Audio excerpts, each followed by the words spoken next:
You're listening to Power Talk, Berkeley Electric Cooperative's official broadcast about the cooperative, our communities, and ways to use energy wisely. And now, let's join our hosts for today's episode. Good morning and welcome to Power Talk. I'm Mike Aponte, the Communications and Media Specialist here at Berkeley Electric Cooperative, joined as always by Miss Libby Rowe, the Director of Marketing and Communications. Good morning, Micah. Good morning. Hopefully we can get this thing back on track. Already off to a good start. Pre-production's already off the rails. Yeah. I tell you, act like we haven't been doing this for 3 seasons now. Yeah. That's a few shows under the belt. Oh, yeah. Yeah. Lots of good information for the members. And lots of returning guests. We're glad we didn't run them off. We've got a familiar face in studio, Mr. Chris Rutledge, the Vice President of Engineering. Welcome back, sir. Thank you. Good morning. Good morning. For those of you who might have missed Chris the first go-around, why don't you tell them a little bit about yourself, how you got here, what you do for the cooperative, and sort of what's your wheelhouse here? Yep. So I grew up in Columbia, right outside Columbia. Went to Gamecocks, Carolina. What area of Columbia? Where are you? Blythewood. Blythewood, okay. Blythewood. Yep. I was St. Andrews area, near Dutch Square Mall. Oh, yeah, Blythewood's grown a ton since I left there. Yeah.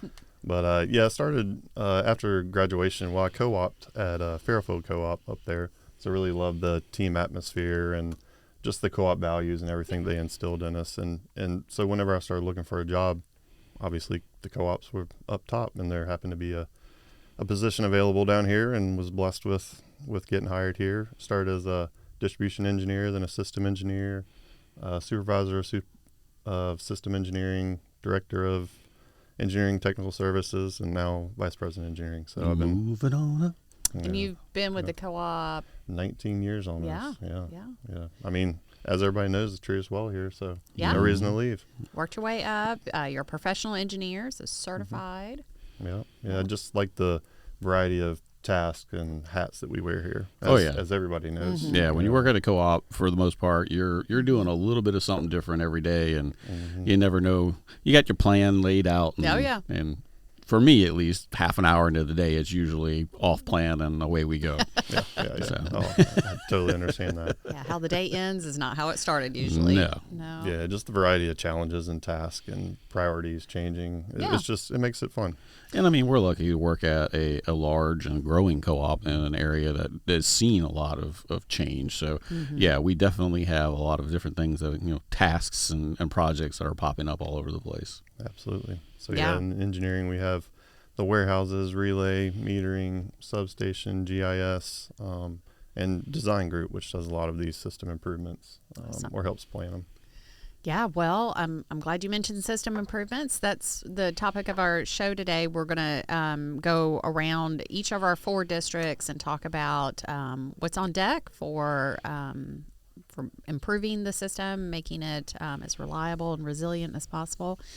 If you've lived in the Tri-County for more than just a couple of years, you know how fast it's growing and how much it's changed. I grew up in Walterboro, and we came to Charleston for any kind of major shopping or entertainment, and you'd leave Cottageville and it would be woods basically until you hit Somerville, and 52 was again woods. So it's very different now. And the co-op has been on the front lines of that growth. Our crews and our contractors are busy building those new services by the thousands, but as fast as we're going, we have to also maintain that existing system of nearly 6,500 miles of energized line. Make a note. I checked Form 7. We're over 6,500 now. Oh, okay. Yeah, in a year or two, we underground surpassed overhead, which is pretty incredible for a co-op. Yeah. As a matter of fact, as of December 2024, we were 6,501 miles of line. Well, I stand corrected. So, Chris, how do we approach creating a work plan, balancing maintenance and growth, and prioritizing the improvement projects? Yeah, so we start off with what we call a long-range plan. So it's a 20-year plan. We do it every 8 years, though, because priorities change so often. So what falls out of that is what you mentioned, the construction work plan, and it's a 4-year plan. It's a RUS required plan to make sure we're doing what we should be doing with our existing system, like you said. So we just completed the study last year, so we're on a new work plan now starting January 1st. And then what falls out of that is what we call our system improvement list, and that's most of the things that I may mention today. It's more of our, what are we doing this year? What are we going to budget? Because we need to stay within our budget constraints and make sure finance is, aware of what we're doing, and we're not just doing projects that we didn't plan for. Yeah. But our system improvement list, we meet every month or two, I'd say, just because priorities do change. Because we're growing so much, we might need to focus on a different area than maybe last month because something came up. But it's a challenge, but it's fun. Oh, yeah. But our system improvement list is mainly, like you said, our existing system. It's kind of like, I don't know, these cell phone plans. They're like, yeah, come to us and we'll give you 4 free iPhone 16s. Well, what about your people who you already have? Yeah. So we want to make sure we're still getting new members, but also just making sure our current members are happy and satisfied and have the infrastructure to support them. Yeah. And when you're dealing with 6,500 miles of equipment and technology, that has to be replaced every so often. It fails. It's mechanical and wears out. Yeah. So like you mentioned earlier, we have 4 inspection programs as well: overhead line patrol, wood pole, underground, and underground repair and refurbish. So we also work our way through our system with those as well, just to make sure, again, that existing infrastructure is performing properly. Yeah. And we mitigate issues as we find them. And to go a little bit off topic, none of this stuff is cheap or comes for free. So that's where our service charge comes into play. Where, I know a lot of folks don't understand why they see like a daily service charge on their bill, but we are having to fund, all of these improvements and like you said, maintaining the existing lines. And no, we might not be out to your house every month to work on your line, but we have to maintain the entire system to make sure that you can still get power to your house, because it's like we say, it's like a network of roads. So, if half the roads are down, you're not going to get power to your house, even if your road is still up. So, we got to make sure that entire system is being maintained through inspections and improvements. And, it's just one of those things that's, it's unfortunate, but I believe the breakdown is something like 70 cents of every dollar we take in goes directly to energy costs. So we're taking that 30 cents that we make on every dollar to pay employees, to pay for buildings, to maintain our fleet, all the equipment and all the maintenance and everything else like that. So it's inevitable. It's like taxes, you got to pay it, unfortunately. But it's one of the reasons why we are able to deliver power with somewhere around like a 99.98% reliability factor year round. So, it goes to a good cause and making sure you have the power that you need. Well, yeah. And I'd say all utilities have that service charges built into their rates. So we're being, I guess, more transparent in my eyes, showing you how much is actually going to our system and how much is going to your power usage. Yeah, because some utilities bundle it all together and it's just part of the bottom line and you don't know how much it is. But for us, we break it apart, the energy charge and the fixed charge is our service charge. But we do rate studies, and this is the fairest way to distribute the costs to all the members. And so everybody pays their fair share in this not-for-profit setup. Well, let's go on a little bit of a road trip. We're going to go around the system, and I think we're going to start off with Allendale. That's traditionally been our smallest district, but we've actually seen a good bit of growth in the last few years in the Allendale area. Smallest by meter density. Is it the largest geographically? It'd be pretty close to, say, all of them, really. Yeah. They're all very similar geographically. Okay. Yeah. But meter density, the smallest. Yeah. But, we've got Charleston that's being built out and Mount Pleasant that's being built out. And so we're seeing a lot of that growth come into our area, both commercially and residentially. So I guess give us a little bit of a breakdown. We've got all this growth that's moving out that way. What are some of the projects that we're handling in the Allendale area? Yeah, like you said, it's moving from Charleston to Mount Pleasant, just going towards Allendale and McClellanville. one of the biggest areas of new growth would be the Carolina Park area. So your Park Avenue near the new Costco, and there's some schools down there. So there's a lot of new growth, but all system improvement wise, Darrell Creek Road, that's one that we have been working on for a couple of years. There's some infrastructure changes there, so we're working in conjunction with them. So we're on the second part of that one. So that's the overhead to underground, again, to improve reliability. Near Wando area? Yes. Wando High School? Okay. Yep. Darrell Creek Road. That's right. Also, the down closer to Allendale and McClellanville, we're doing you'll see some guys out there maybe later this year. We're going from single phase and 2-phase to 3-phase. So that's to balance reliability, support new load. And a big part of that is balancing our load, because it's just a long feeder out there. So we're trying to, it just gives us a little bit more resiliency and more wires getting there, more or less. So yeah, I just remember one of the first projects that was underway when I joined the co-op 25 years ago now, was trying to work on a transmission line into the upper part of the Allendale district, up the McClellanville side, I guess, coming across the South Santee River. And unfortunately, we still don't have a transmission line.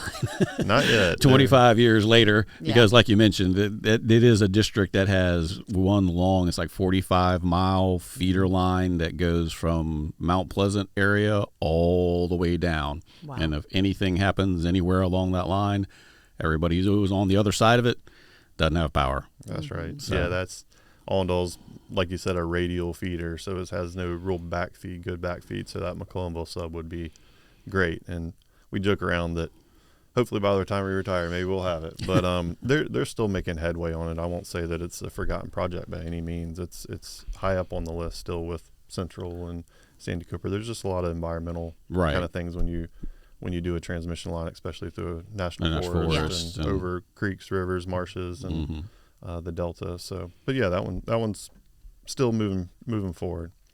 And when we refer to backfeeding, that is when there is an outage, we're able to, when there's a backfeeding capability, we isolate the outage to as few meters as possible and re-energize outside of that until we can make the repair and then light it all back up. Yep, that's exactly it. Yeah, because sometimes there's a outage or a fault or equipment failure that we can't fix, say within an hour or two. Yeah. And so we may need to backfeed from adjacent feeders. So we make sure that our system's strong enough to do that, even during peak times. So a redundancy is another way to Yep, that's to say right. that. Yeah, we say like N-1 is what in engineering terms we use boy. in the wordplay. Well, what's going on in Monk's Corner? That's our headquarters, where headquarters is located. What all we got going on in Monk's Corner? Yeah, so recently we finished overhead underground project on the bypass. Okay. Pretty much going from our old office down to Shannon Wood, near the big lots and all. So that's, again, to help with backfeeding capability, because there's still some growth in Monk's Corner, even in this area. And also access. That's a huge part in a lot of the system improvements we do. It's hard to get to some of these jobs. Yeah. Or to some of these lines, rather. So that's a pretty big one. It's pretty much complete. They're doing the transfer over right now, so moving the members to the new line. And then our members will see us taking some poles down, after we convert to underground. Then obviously we want to take our overhead structures down when we can. And you mentioned underground. I mean, I think that's one of the things that we've been moving towards as possible. Wherever we have a chance, we're moving the lines underground. Just real quick, what are the benefits overhead versus underground? Yeah, so overhead, it's quicker to restore, usually, but underground doesn't go out as much, obviously. More resilient. Underground. But we have so many dig-ins and things that we can't plan. Other contractors, and sometimes people working in their backyards. That's right. So it is more expensive, but that's why we have to go through these system improvement lists to make sure we're spending our members' money correctly, and be good stewards of our members' money to make sure it makes sense to go underground. But yeah, it's more costly, but definitely outages is way lower. Yeah. But when you do have an outage, it's quicker to get overhead repaired and back up again. That's right. on our underground system, we try to create, again, a lot of small backfeeds where we can isolate, as you said earlier, a fault and if we had to, come back the next day or go ahead and repair it then. But so most of our areas, we try to make a system where we can pick up even our underground members, pretty quickly and isolate the area. Yeah, I mean, like you said, it's easier to spot a limb hanging from the line than it is figuring out where it is, the fault is underground, unless, like you said, you have a dig in, and you know exactly where it is. But we've got the specialized equipment, the underground testing vans that we have that we got a relatively new one that we got in Johns Island area. We got one up here in Monk's Corner. I think we sort of rotate them around as needed. Yeah. So, yeah, it's always, and then, hey, once you find it, then you got to dig it up. So. Yeah, we constantly try to improve that too. We've got new fault indicators, which is something that's in our underground equipment. So it's going to help us locate that fault faster. The repair still takes some time, but at least it helps us see where it is, see where the issue is. Yeah, I got to go out on when they were doing some installations on those. So so there are little blinking lights and audible alarms. So when you just drive up, it's a lot more obvious where the problem might be as you're riding down the road when something's yelling at you. That's right. That's right. Well, folks, if you're just now tuning in, we're talking system improvements here at Berkeley Electric Cooperative with Mr. Chris Rutledge. We're learning a little bit about what's going on all over the co-op. So we've already taken our road trip to Allendale and Monk's Corner. And so let's go down the road just a little bit to our most metered dense district where we've got the most meters. That would be Goose Creek, and that serves actually half of our membership. So, I mean, I know it's a landlocked area, sort of, it's a city and it's bounded by other areas, but we still have plenty of people moving into the Goose Creek area. So, I mean, it's getting, denser and denser with more folks. So I know there's a lot more infrastructure type stuff and maintenance that you have to make improvements and upgrade the system. So, I mean, what are some of the projects that we've got going on there? Yeah, so like you said, the Goose Creek District has a lot of underground that's back from the 80s and 90s. So we're, like I said earlier, inspections. We make sure that it's performing properly and change out underground conductor as we need. But as you know, Cane Bay, Nexton, Carnes, I mean, they're still growing like crazy. So we're trying to keep up with that new growth, and we're doing a great job at that. We'll have a new state road substation, which is going to be by Roper Berkeley. Hopefully that's going to be started this year, so that's going to support all that new growth. We already have a couple existing substations in the area, but just like you said, the density is it's crazy right there. And everybody's moving to Nexton, Cane Bay, and Carnes. But, right, it's definitely the hot spot for growth. Oh, absolutely. But other than new growth, there's an area, Tall Pines, which is an area that's I don't know when it was built, but it's been there for a while. We have an overhead line that goes behind members' houses in that subdivision. And we've always wanted to put it underground because, again, access. Like, there's fences and getting vehicles back there. A lot of it has to be climbed. And there's a big old ditch that runs back There's through a there. huge ditch as well. Yeah, so access has been a huge issue. And we've had it on our system improvement list to put underground so we don't have to visit it as often. And underground cable nowadays lasts way longer than it did back in the 80s and 90s. So hopefully this is going to last a long time. But we also had a pretty big microburst or some kind of storm. Tornado. Yeah, tornado. I don't like that word, but yeah, we had a tornado. Rob Fowler, we have been down this road before. Rob Fowler said it was not a tornado. Potato. In any case, whatever weather event it was, it was some strong winds caused damage. Yeah, and the back of that Tall Pines area, and we focused really hard to get it back up as soon as we could, and like you said, isolated, sectionalized, picked as many members up as we can following that event. But putting it underground is really going to help. Again, access is a huge issue there. But that's one of our bigger projects. Those members may have already seen us out there. We've already staked, we've started boring, but it's a long line, and it's, like I said, access getting back there. So it's going to take some time to get done. Well, speaking of growth, the Foxbank area is also booming. So kind of in between Monk's Corner and Goose Creek, we're adding a circuit there as well. Yep. So we're adding, I think, a Strawberry Circuit 12. So Foxbank really has its own circuit just due to the amount of load in there. Yeah. But because they are continuing to grow, and there's some commercial, as you'll have seen there too, we're adding another circuit. Yeah. So it's not going to be a very long one, but it's going to support what we need for the new growth there. And I think we're talking about all this, and going back to like the infrastructure and paying for things and whatnot.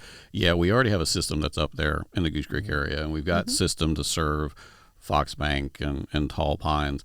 But as more and more people move in, and when they transition to more electric vehicles and things of that nature, the load increases, like you mentioned. And then, we might already have a system there, but then we need to go in and change out transformers to handle, bigger loads, and we need to add circuits to our substations. So we have existing systems, and, they're in place, but we're always constantly touching those systems, especially in those high growth areas. We're having to upgrade, we're having to do conversions because we're no longer using the old copper wire, and changing over as ACR. ACSR, yep. Oh, dang it, one letter off. I was close. Aluminum conductor steel reinforced, yep.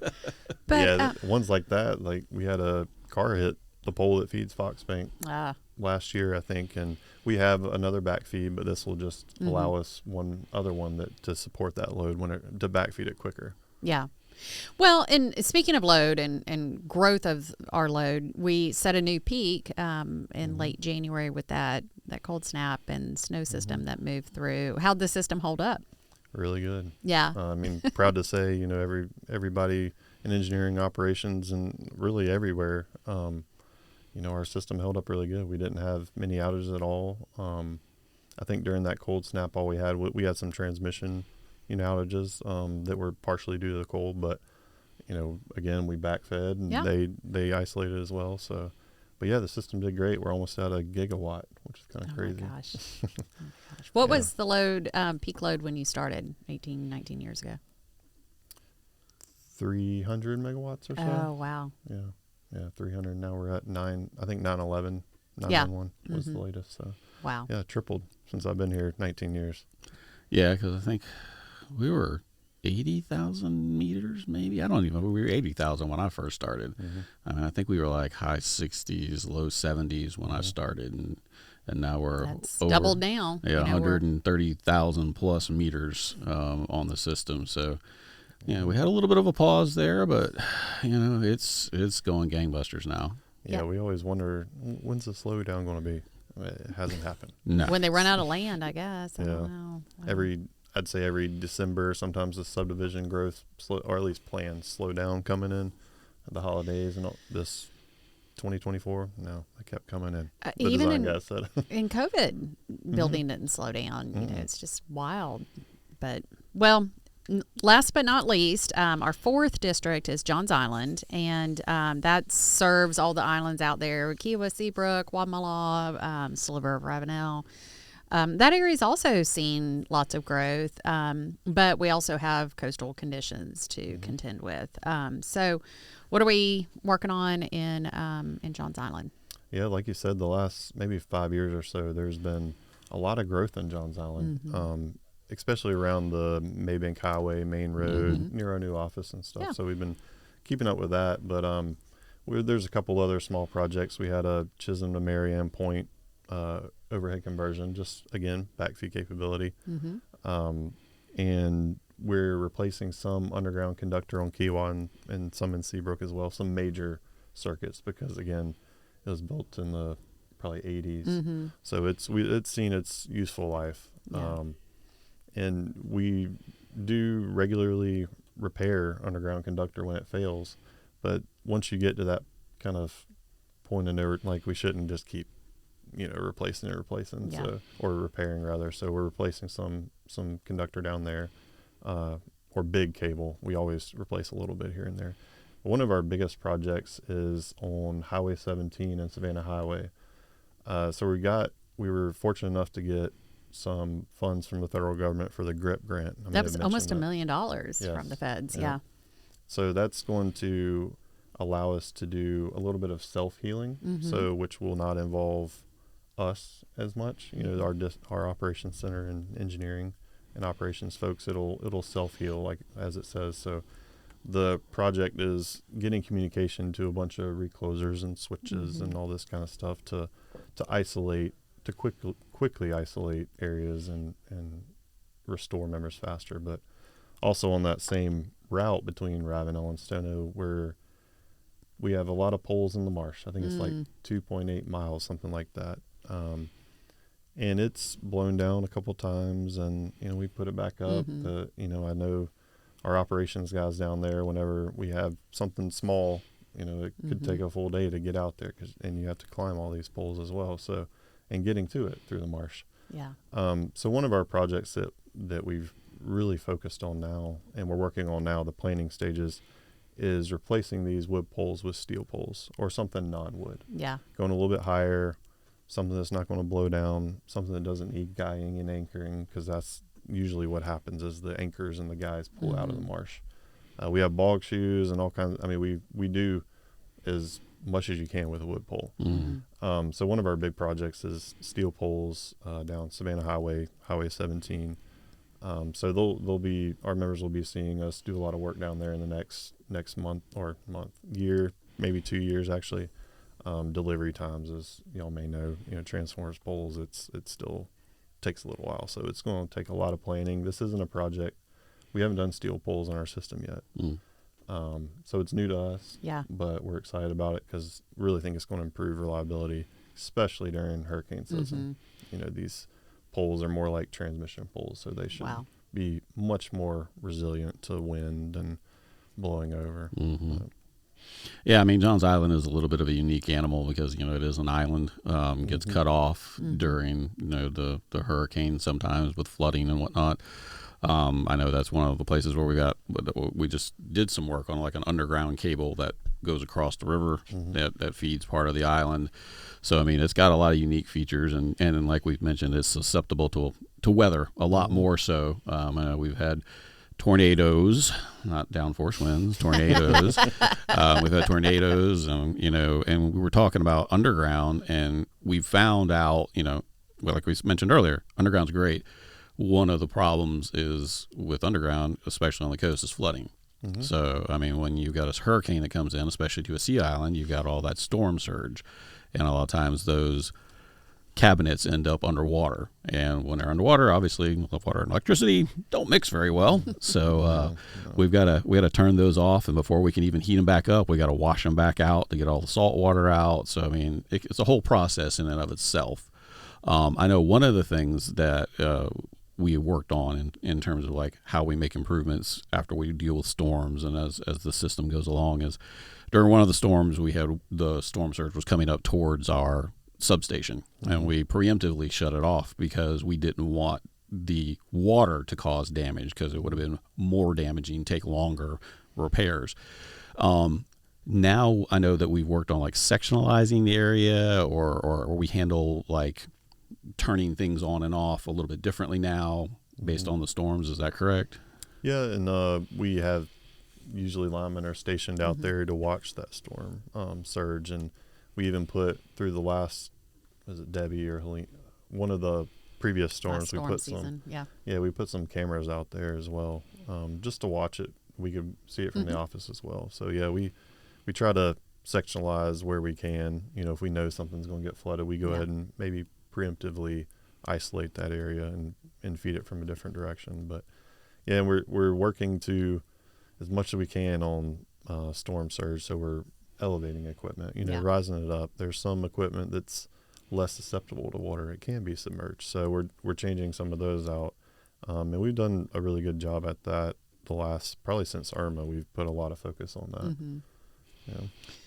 Yeah, we have such a unique system with so many different geographical needs, the coastal, the national forest being very rural and remote, to a very meter dense metropolitan area in Goose Creek. It's a lot to juggle. Yeah, and our even like transformers, we usually use mild steel transformer, just your standard steel, but in our coastal areas we use a total stainless. So instead of, just the other day somebody sent me a picture of one that was from like 10 years ago that was totally rusted out. So we've been doing that for, almost 10 years, installing hybrid total stainless transformers, so we don't have to worry about them as much. We still do these inspections and make sure that everything looks good. Yeah. But we're doing what we can. Get more life within out of means. them. That's Yep. right. Yep. Well, folks, that's going to be it for today. We thank you for tuning in to Power Talk. This is the official broadcast of your electric cooperative, and you can catch up on past episodes on streaming platforms like Spotify, Apple, and iHeartRadio, and get a behind-the-scenes look on Berkeley Electric's YouTube channel. So until next time, this is Power Talk, signing off.